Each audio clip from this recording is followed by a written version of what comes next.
В този видеоклип се представя как се проектира план за разположение на API за обект с помощта на функцията за топлинна карта чрез EE в приложението RuigiRaye. След като разберете проектните изисквания за безжична мрежа в хотел или офис, можете да използвате функцията за топлинна карта чрез EE в приложението RuigiRaye за бързо проектиране на план за разположение на API и генериране на списък с продукти. С функцията за топлинна карта чрез EE в приложението RuigiRaye можете да качите етажния план на обекта си, да изберете необходимите продукти и незабавно да визуализирате картата на покритието на Wi-Fi мрежата въз основа на разположението на API. Качете етажния план. След като влезете в приложението RuigiRaye, докоснете Product, BOM и AI Heatmap в тази последователност. Изберете сценарий и въведете име. Докоснете Upload, за да качите етажния план на обекта и го наименувайте. Ако не разполагате с етажен план, използвайте примерния етажен план, за да придобиете по-добра представа за процеса. След като качите етажния план, въведете името на етажа, изберете метода на измерване и въведете действителната площ и височината на етажа и докоснете ОК.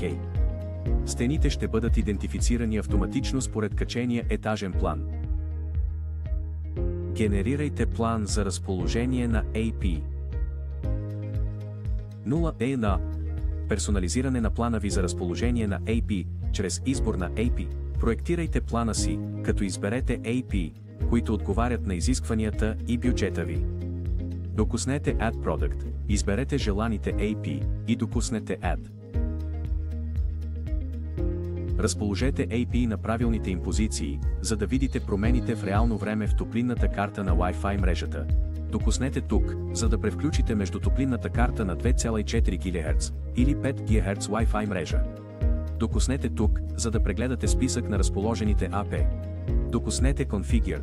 На страницата, която се показва, можете да промените името на етажа и мащаба. Изберете план, за да зададете мерната единица, цветовете на топлинната карта на Wi-Fi мрежата и размера на иконата на API в топлинната карта на Wi-Fi мрежата. Ако работите с няколко етажа, можете да добавите клиентските натоварвания за тези етажи. Докоснете Create, добавете допълнителни етажи и качете етажните им планове. 0.2 OnToToAuto генериране на професионален план за разположение на API. Въведете клиентското натоварване за всяка зона и се възползвайте от EE за точно разполагане на API. Изберете Auto Placement, Professional Placement Plan и Start Professional Placement в тази последователност. Стъпка 1. Задайте критично важни зони. Критично важната зона представлява зона от етажния план с специфични изисквания за клиентско натоварване. Изберете зоната, където потребителите се нуждаят от интернет достъп. Докоснете Add Client Load, въведете името на зоната и изберете или въведете клиентското натоварване и докоснете Save. Ако няколко критично важни зони имат едно и също клиентско натоварване, можете да зададете групово клиентското натоварване за тези зони. Докоснете раздела Batch Add, изберете критично важните зони и докоснете бутона Batch Add. Въведете името на зоната и изберете или въведете клиентското натоварване и докоснете Save. Стъпка 2. Задайте зони без API. Зоната без API представлява зона от етажния план, в която разполагането на API не е необходимо. Докоснете Next и автоматично ще идентифицира зони, в които не е необходимо разполагане на API и ще ги маркира с черни очертания. Ако в идентифицирана от EE зона без API се налага разполагането на API, можете да изберете зоната, да докоснете Delete Area и след това OK. Докоснете Next. Проверете настройките за разположение на API и докоснете Start API Placement.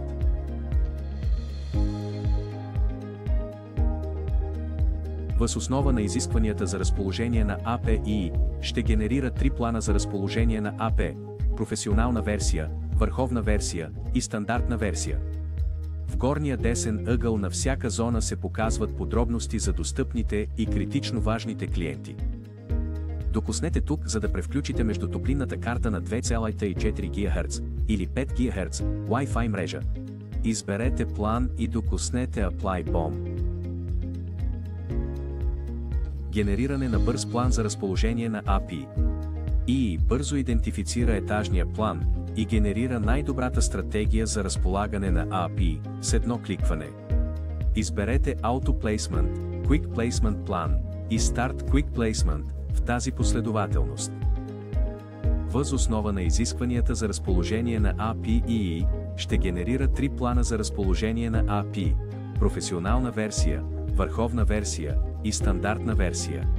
Ако в генерирания план има неправилно идентифицирана критично важна зона или зона без API, докоснете Edit, за да го промените.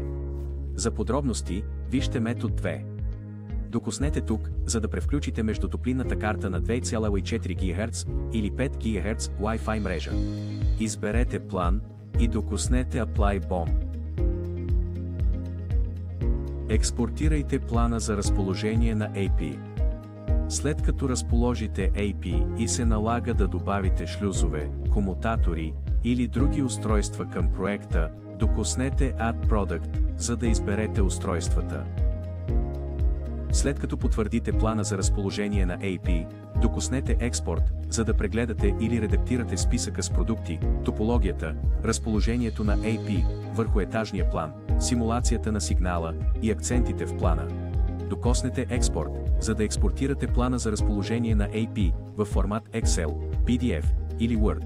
За да следите този въпрос, коментирайте нашия видеоклип или ни изпратете имейл. Ще се видим в следващия видеоклип.